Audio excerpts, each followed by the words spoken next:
Pardon my mess here. I had somebody contact me about bleeding their front brakes. They were having problems with them.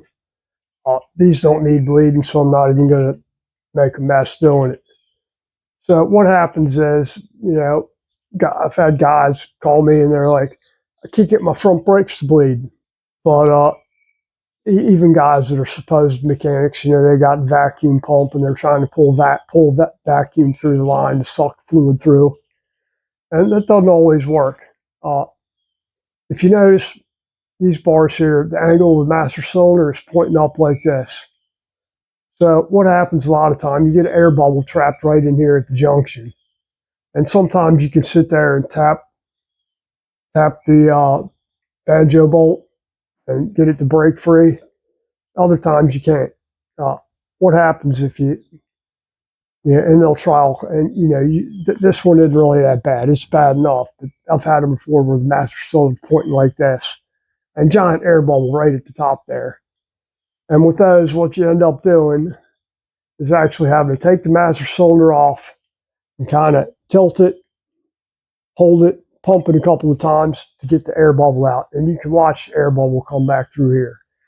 But most of the times, you just end up tilting the bars over till it's at least level, pumping it a couple times with the lid off, and you'll see it when you hit it. You'll see air bubbles, bloop bloop bloop, right back bleeding through there. And then magically you got lever. But that's really about it. It's just a little tip there. Hope that helped you out, man.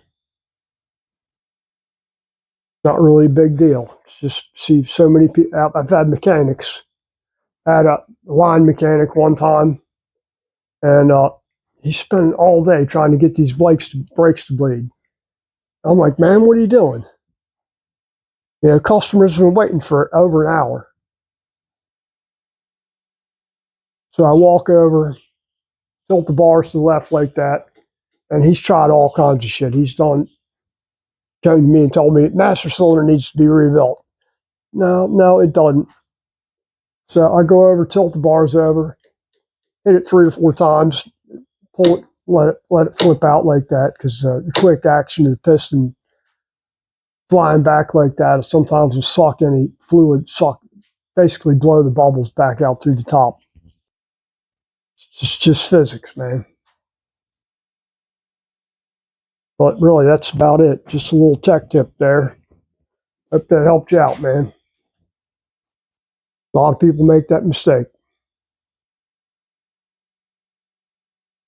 Anyway, thanks for watching, guys. New subscribers, appreciate it. Old subscribers, always appreciate you. Anybody watching, I appreciate you watching. Thanks a lot. Guys, take care. Have a great week. Or I guess weekend coming up now. It's already Thursday. But you know what I mean. Take care.